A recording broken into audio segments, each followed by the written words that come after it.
The CBS Radio Mystery Theater presents...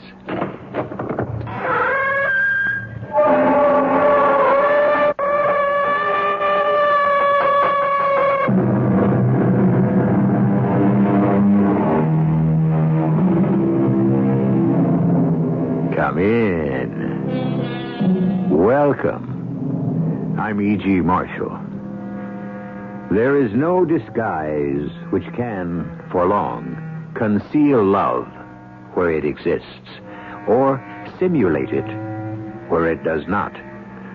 So said the French philosopher, to which we might add, there is no chain so strong, no wall so high, that can imprison love when its time has come to be free. But what is it? It says what it is. See? Read. It is a nuclear warhead. A nuclear warhead? That is what it says. What can we do with a nuclear warhead? What can we do? We can sell it. Sell it? Who would want to purchase a nuclear warhead?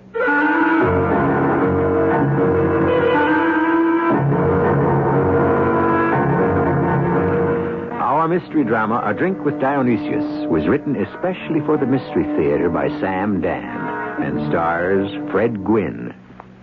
It is sponsored in part by Buick Motor Division and ARM, Allergy Relief Medicine. I'll be back shortly with Act One.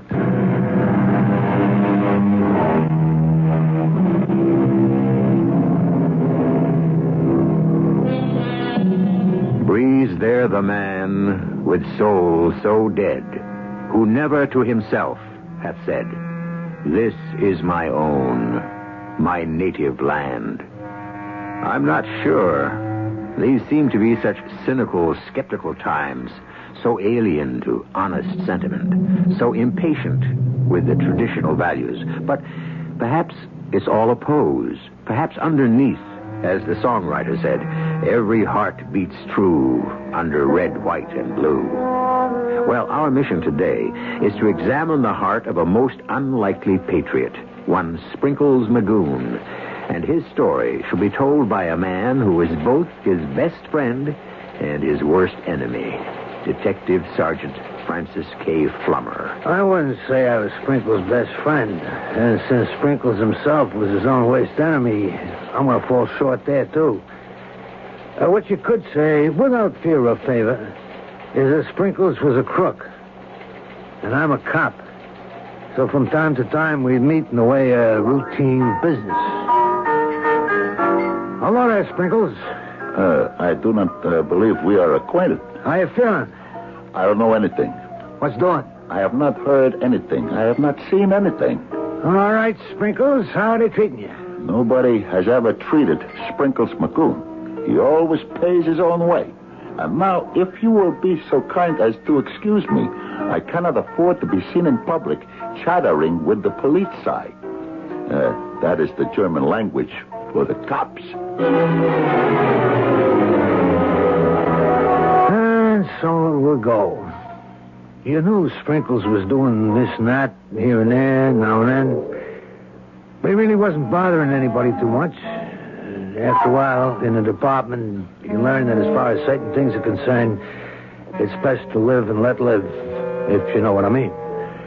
Well, anyhow, one night, I'm sitting at the desk, looking at the clock on the wall and the snow on the sidewalk, hoping that nobody's going to do anything bad to somebody till after midnight, at which time my relief will have to handle it, when the phone rings. Flummer? Flummer? Yeah, this is Sergeant Flummer. Sergeant, it is me. Who? Me. Who are you? This is Sprinkles. Sprinkles Magoon. Oh, Sprinkles. What's up? Hey, Sprinkles, you still there? Yes, I am present. It is just... It is just what? It is just... I am wondering. Wondering? About what? I am wondering if I am doing the right thing.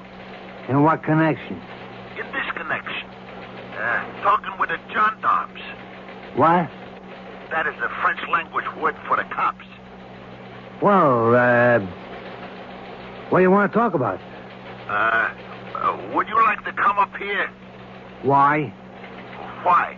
I believe I may have killed somebody. Sprinkles. Therefore, can you come right over? I'm on my way. I thank you. Hey, well, wait a minute. Where are you, Sprinkles? Yeah. Well, I guess that's Sprinkles. Yes? I believe I neglected to give you a vital piece of information. Yeah, Sprinkles, where are you? I am at 98 St. Regis Place. 98 St. Regis. Apartment 10B. Hey, Sprinkles, what's going on? It is big, Sergeant. Very big. Huge.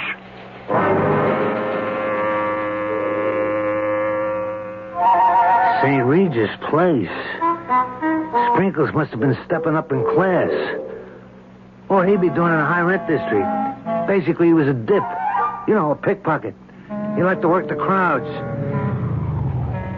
98 St. Regis was a luxury high-rise.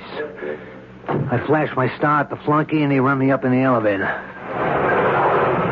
Then I padded down a thickly carpeted corridor and come to a stop in front of 10B. Who is ringing? Sergeant Flummer. Sprinkles. What happened to you? That's blood. I have been shot. Shot? The bullet has merely grazed my forehead. You should see the other guy. What other guy? He is resting behind the couch. Hey, he's dead. Oh, yes, he is dead. And, you killed him, Sprinkles? Yes, you could say I was the instrument of his departure. You killed him? And here is the gun. Now, look, Sprinkles, this ain't your style. Well, have you ever heard it said, the leopard will change his spots? Yeah, but that's for leopards, not for pussycats like you. You do me an injustice, Sergeant, if you will not believe I ventilated Mr. Cheery Beery. Who? Mr. Cheery Beery. Oh, for crying out loud, Sprinkles. You mean I'm going to have to arrest you for murder? I do not know what else you can do. Murder? How could you get mixed up in murder? I did not know it would come to this. But you're a pickpocket. A good one. I can no longer earn an honest living as a pickpocket. I'm a victim of progress. What's that? Pity the poor pickpocket. He is obsolete. I am the victim of what is called the cashless society. The cashless society? Sure. There is no longer any cash walking around the street. You lift the wallet, what do you get? Credit cards, traveler's checks. Oh, yeah. I cannot live on little plastic cards now, can I? No, I guess not. But you still haven't told me why you had to shoot this Mr.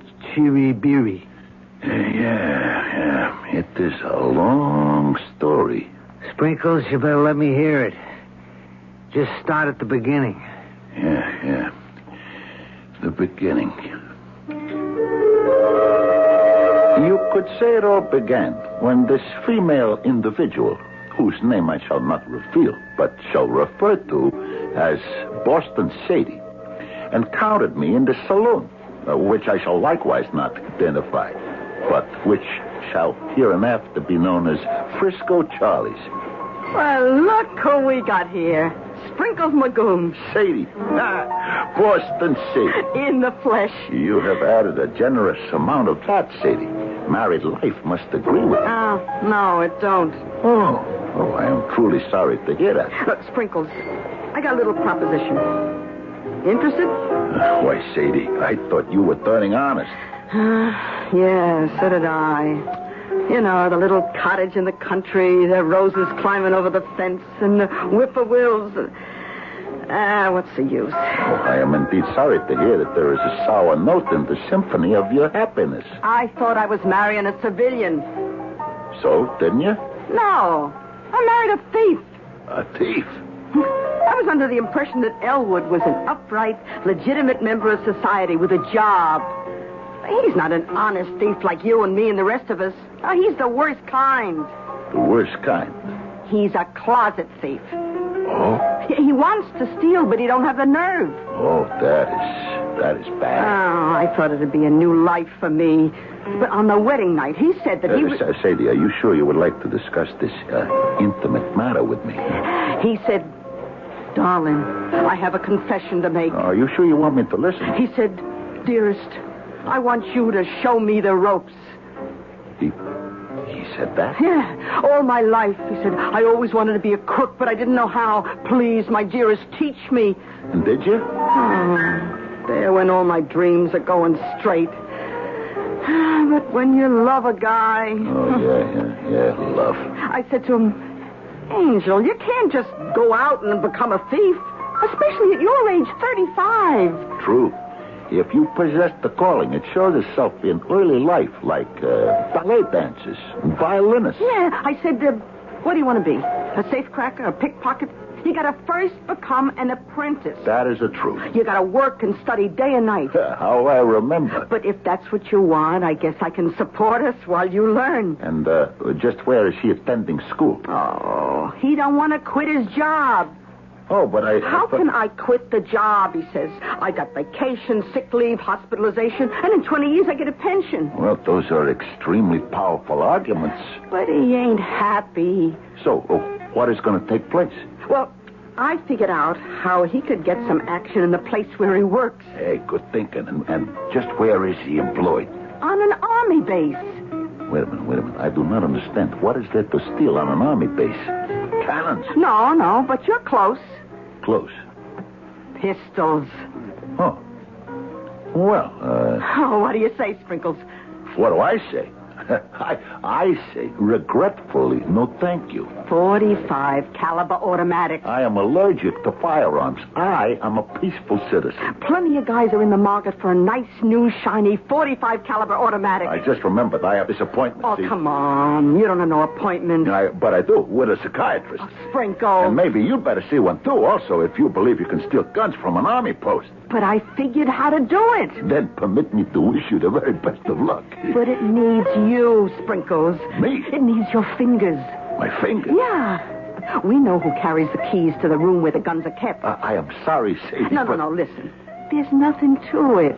I even talked it over with Mumbles Penny Feather. Mumbles? You have no idea how anxious Mumbles is to get a hold of some of that hardware. But, Sadie, I do not... Mumbles said to me, we were sitting right at this table here. He said, you know who'd be right for a job like this? Sprinkles Magoon. Mumbles, he's always had an exaggerated estimation of my talents. Sprinkles, your end, I guarantee, $5,000. $5,000? I used to pick that up in a good week, Sadie. Look, it's waiting for us in a carton in that army storeroom. It's packed with 45 caliber pistols. How do we get it out of there? You don't worry about that. You just get the keys. What are you telling me, Sprinkles?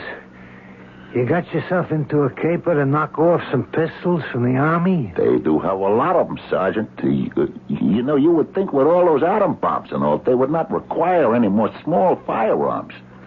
However... Never mind that. Did you actually steal the guns? Yes. How? I don't know. I only know what I did. And what did you do? I stole the keys. The keys. Yes, no matter how carefully and closely guarded an object may be, there is always the key that opens the lock, that secures the door. Therefore, one must also carefully guard the key. It also follows that one must also carefully guard the person who has access to the key. And one must also carefully guard all those who... what you see, where this goes? Somewhere there has to be a weak link. There is. And the chain snaps in Act 2.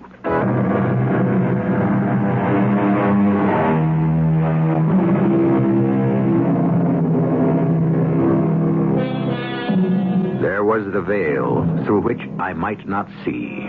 There was the door to which I found no key. Such was the lot of Mr. Edward Fitzgerald, the poet of the Rubaiyat. Perhaps he might have found the key had he been fortunate to enlist the cooperation of our own Sprinkles Magoon, an expert at finding things, especially when they happen to be in someone else's pocket. We go forward.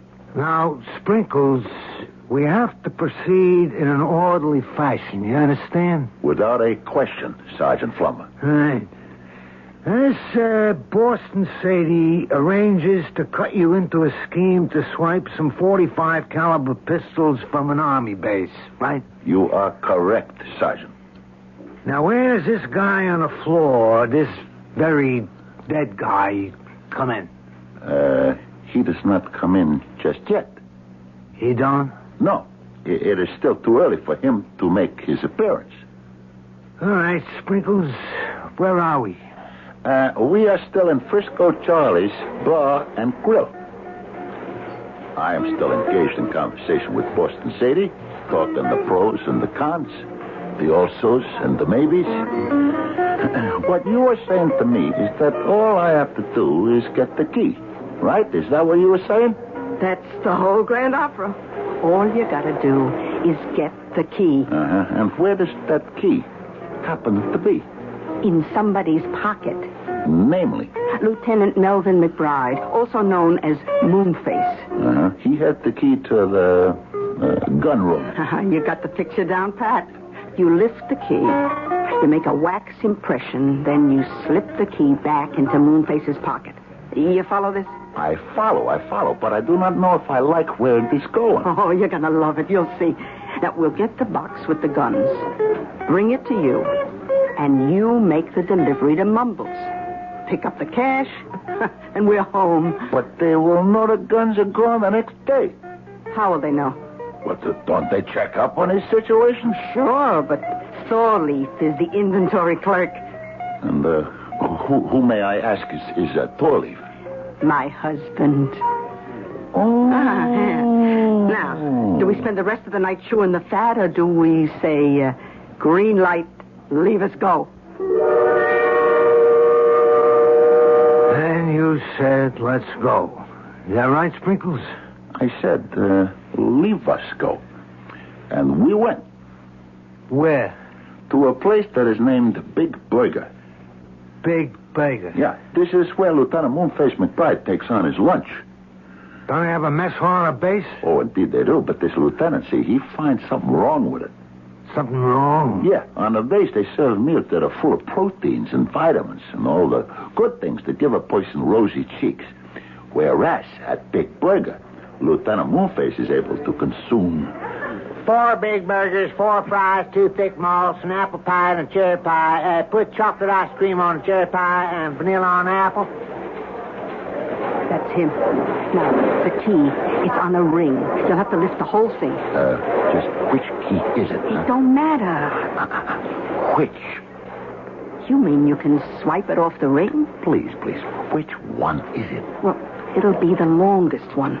But you can't just lift one key from a closed ring. Please, why don't you go up and say a social hello to Lieutenant Moonface while I go to work, huh? Hello, Lieutenant McBride. How you do, Miss Arbolea? Having your lunch, I see.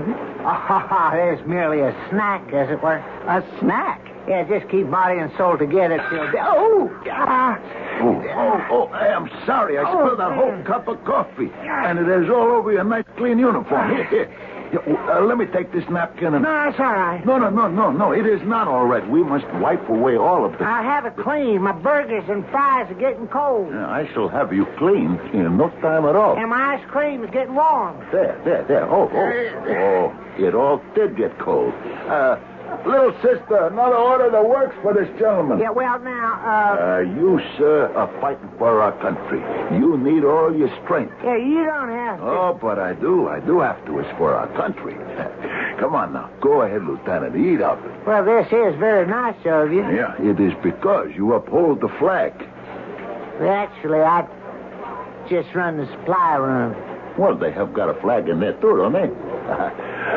The flag. I remember. It was my favorite poem in school. Sprinkled with white for a cause that is right. Sprinkled with blue for hearts that are true. Sprinkled with red for those that have bled.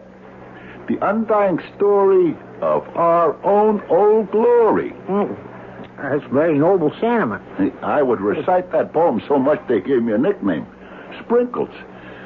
Well, it has been a pleasure to serve you, Lieutenant. Enjoy your lunch. And, you got the key. Oh, yeah. While the guy was sitting there, you got the key off the ring, made the impression, and put it back. It is all, how you say, in a day's work, huh? Oh, boy. Then what did you do? Then it was up to Boston Sadie and the husband, Four Leaf. And this guy on the floor, where's he come in? Lieutenant, he does not yet arrive. What was the next step? I give the impression of the key to Sadie, and she says, meet me tonight, 9 o'clock.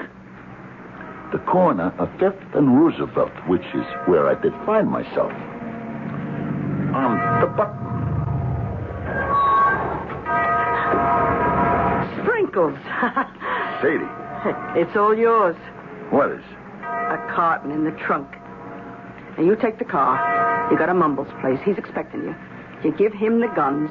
He gives you the money. You come back to my house, and we split. Hey, you got the guns, huh? Oh, it was shooting fish in a barrel.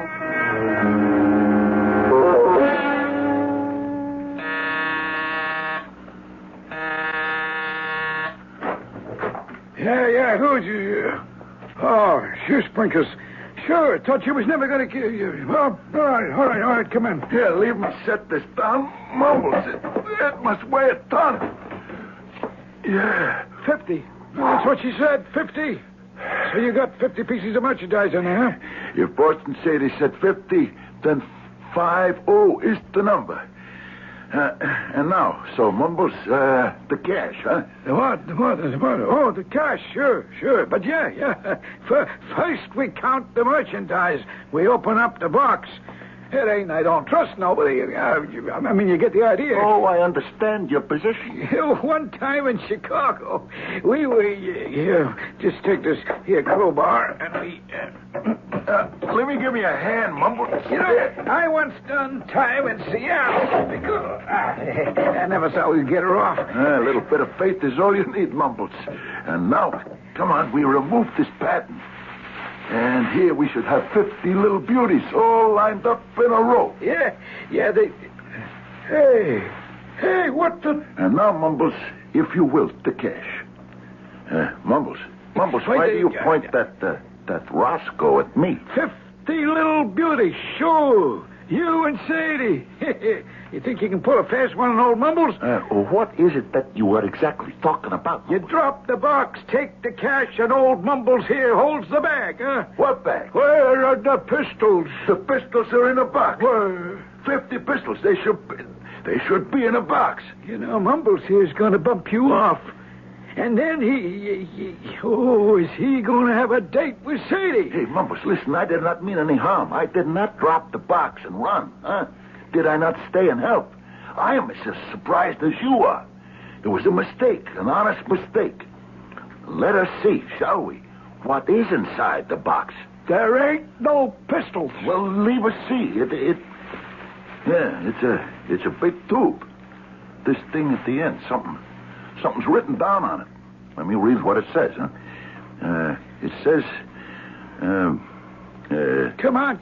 What are you mumbling about? What does it say?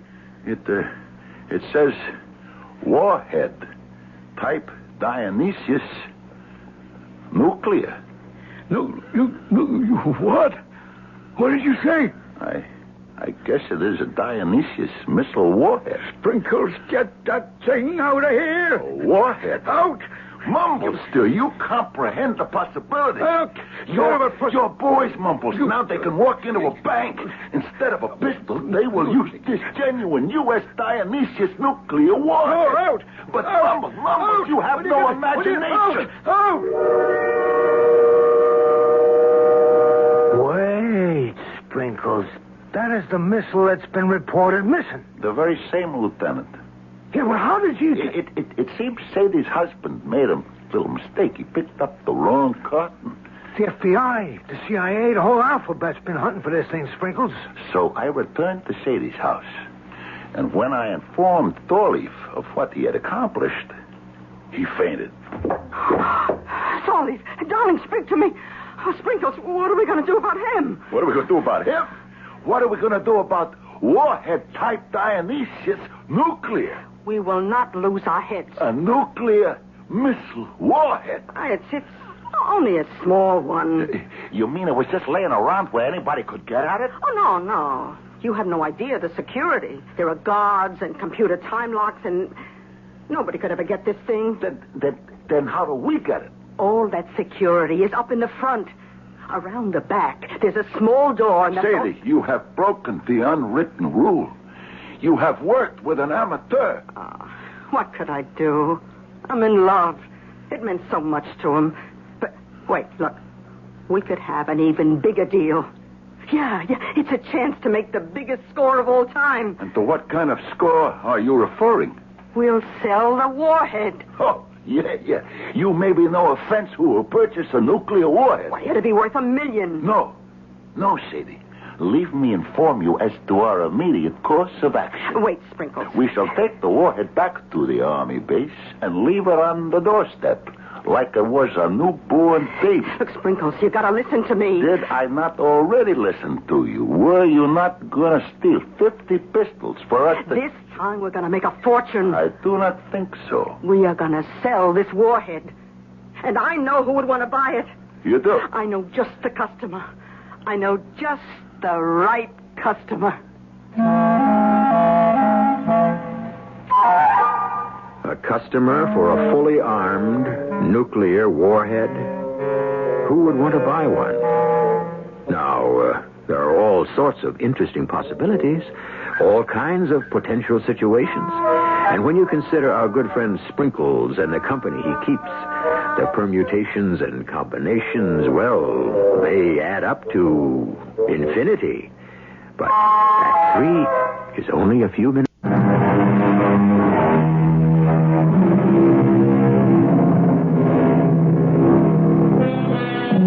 There is no substitute for hard work, said Mr. Thomas Alva Edison. And of course he was right.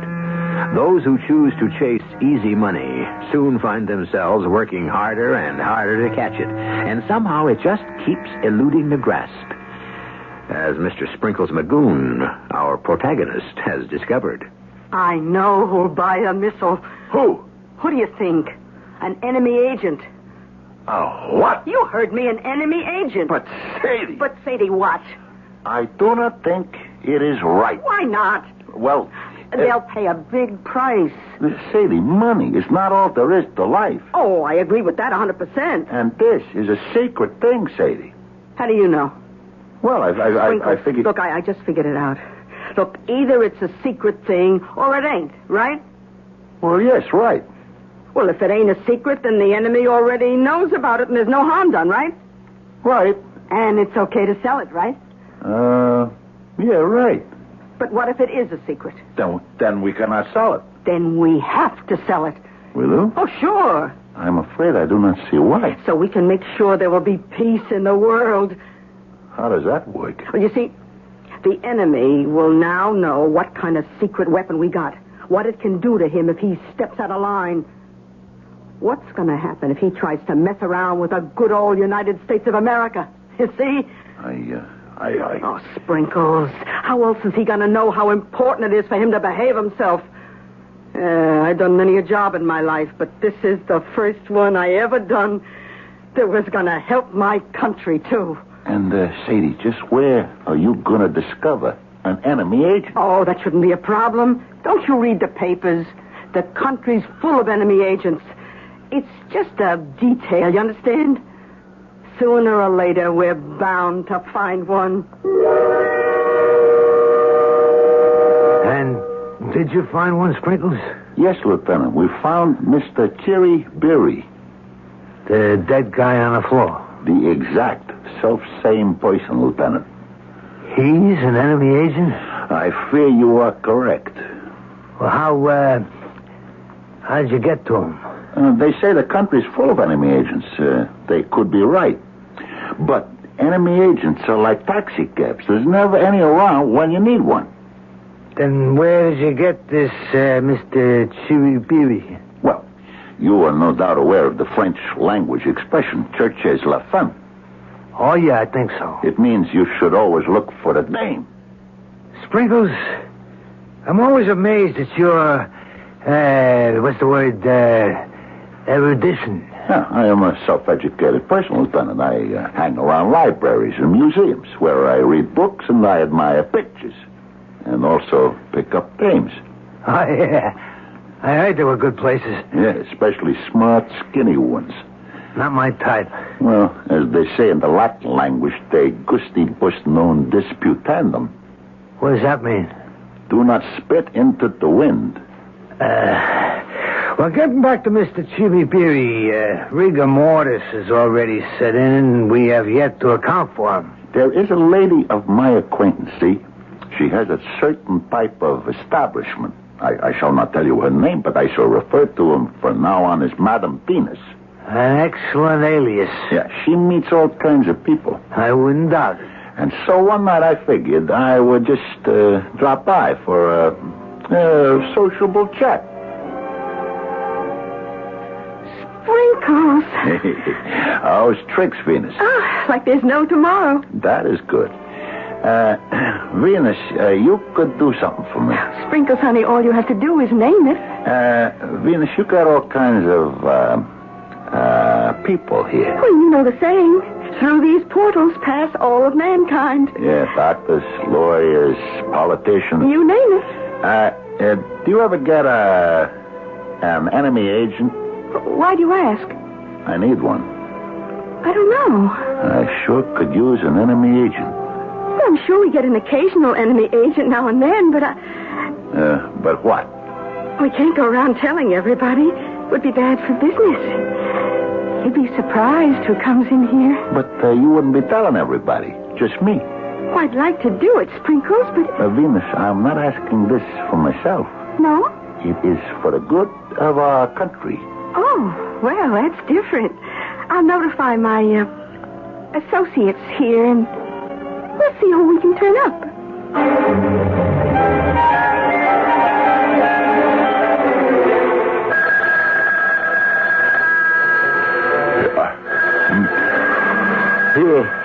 What?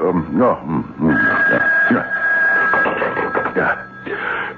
Yeah. This is Mr. Sprinkles Magoon. Oh. This is Sprinkles Magoon, yes. We have connected. Hey, do you know what time it is? It is 3:30 a.m. Well, what is it you want? I am the person you have been looking for. The person... Does the name Madame Venus mean something to you? Yeah, sure. And you have something for me? I would have something for you if you would have something for me. I understand. One hand must wash the other. What have you got? I have got a nuclear warhead. What kind of nuclear warhead? A U.S. nuclear warhead.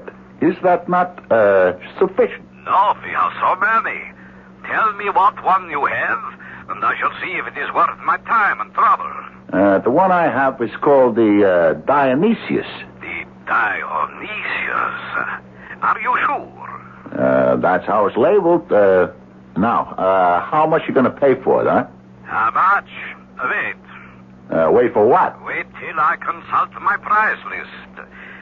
Let me see. Here. Dionysus, $10,000. $10,000? Is that all? But you are free, of course, to try somewhere else. But you will find that we pay top price. But it is worth... it should be worth a lot more than that. My friend, this is not a seller's market. I am not sure. Mr. Sprinkles, bring here the merchandise. We will have a glass of wine. We will talk, and we will see. Well, Okay. You come to 98 St. Regis Place, apartment 10B.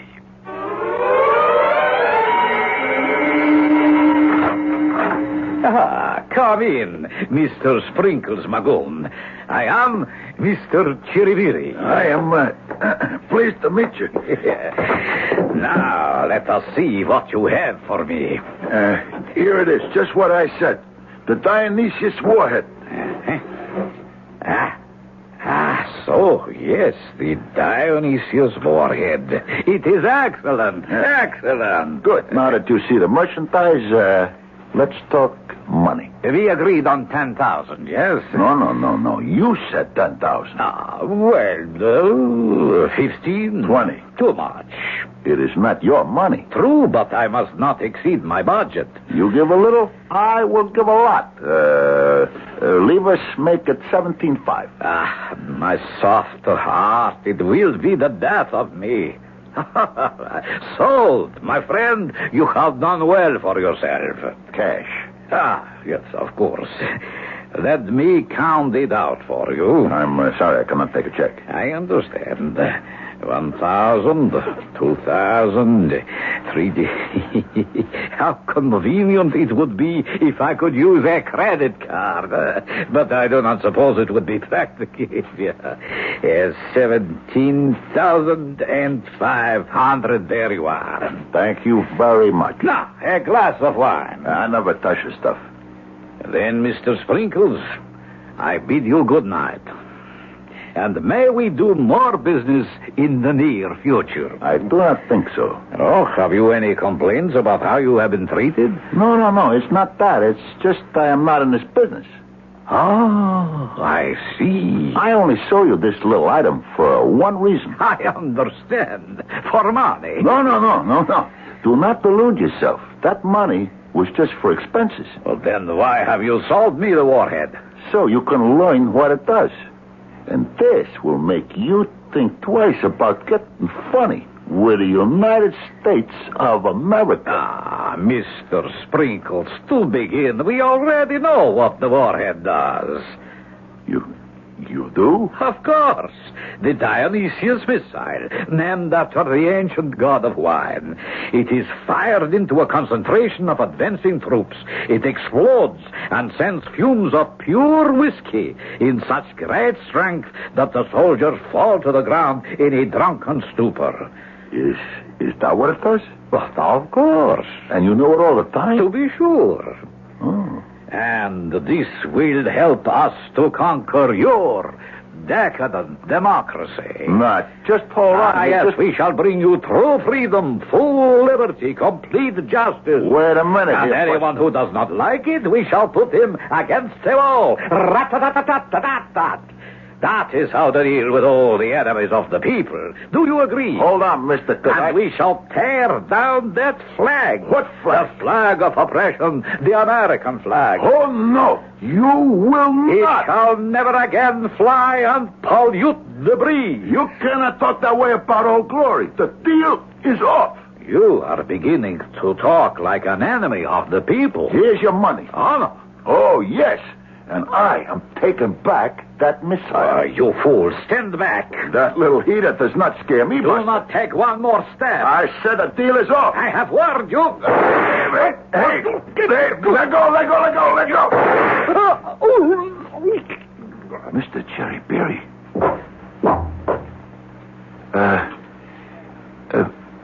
Mr. Cherryberry. Yeah, this is Flummer. I'm at 98 St. Regis, apartment 10B. I got one dead body, one Dionysus nuclear warhead. I got one prime suspect. You better call the FBI, the CIA, and anybody else who wants a piece of it. And that is my story, Sergeant Flummer. Yeah.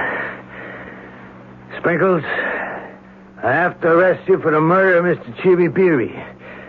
I'll have to inform you that as of now, anything you say could be used against you. Thank you, Sergeant. Sprinkles, how did that poem go again? sprinkled with white for a cause that is right. Sprinkled with blue for hearts that are true. What's this? You never read about the murder? You never read about Sprinkles and a missing warhead? I'll tell you what happened. The big wheels decided to hush it up. And then somebody figures maybe Sprinkles isn't a dip, but is a member of one of the security outfits and don't want to blow his cover. Anyhow, Sprinkles is out on the streets, alive and well, and either lifting wallets or trapping foreign agents. Take your pick.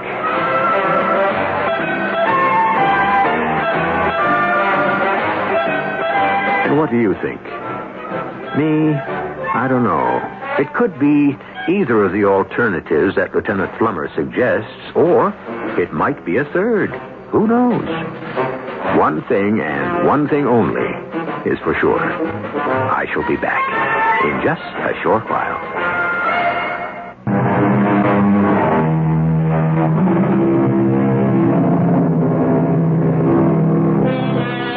I suppose it began way back in Exodus, where it is written, spies were sent to spy out the land. And we've had spies ever since. Spying, as you know, is supposed to be a serious business, and therefore, that is really what's funny about it. Our cast included Fred Gwynne, Robert Dryden, Bryna Raeburn, and Ian Martin. The entire production was under the direction of Hyman Brown. And now, a preview of our next tale. You collect pictures of old homes, don't you, Ben? Yeah, I like them. They give me a sense of, continuity? Yeah, and stability. Yeah, here we are.